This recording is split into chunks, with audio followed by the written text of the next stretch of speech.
আমাদের দেশে যাকাত বাধ্যতামূলক নয়, অব্লিগেটরি নয়, ভলান্টারি। যার মন চায় সে দিল, যার মন চায় সে দিল না। ফলে যাকাত সিস্টেম যেটা ফার্স্ট ইবাদত, এইটার সুফল 100% আমরা পাচ্ছি না।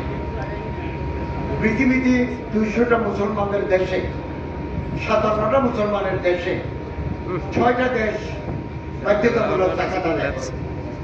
লিবিয়া, মালয়েশিয়া, পাকিস্তান, সৌদি আরব, সুদান, ইয়ামান। ওখানে বাধ্যতামূলক কোটি কোটি টাকা যাকাত ফান্ডে জমা হয় এবং এগুলো প্রপার কোরআনের বিধান মতে বিতরণ হয়।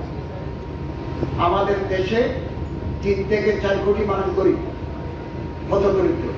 গরিব মানে তার কাপড় নাই, গরিব মানে যার clean water, pure drinking water নাই, গরিব মানে থাকার তার জায়গা নেই, গরিব মানে যে তালিম হাসিল করতে পারে না, জটিল ব্যাধি চিকিৎসা করতে পারে না। এর মধ্যে সবচেয়ে বেশি গরিব বরিশাল জোনে, 27% মানুষ বরিশালে গরিব। এরপরে রংপুর 26%, 26% মানুষ গরিব।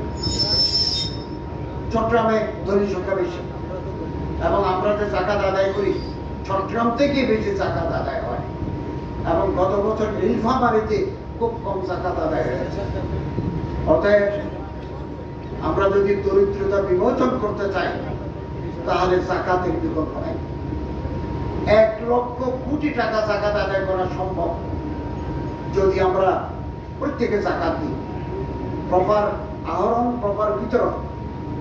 1 লক্ষ কোটি টাকা যাকাত আদায় হবে। ওলামায়ে কেরাম, আইমায়ে মাসাজিদ, সরকারি কর্মকর্তা মিলে এগুলো যদি আমরা দরিদ্র মানুষের হাতে পৌঁছাই, 10 বছরের ভিতরে ঢাকার রাস্তায়, রংপুরের রাস্তায়, দিনাজপুরের রাস্তায়, পাবনার রাস্তায় ভিক্ষা করার মানুষ পাওয়া যাবে না। এবং যাকাতের মাধ্যমে আল্লাহর নির্দেশ আমরা পালন করি, আল্লাহর রহমত আমরা লাভ করি। 2, টাকার অর্থের সঞ্চালন, সার্কুলেশন অফ মানি বৃদ্ধি পায়।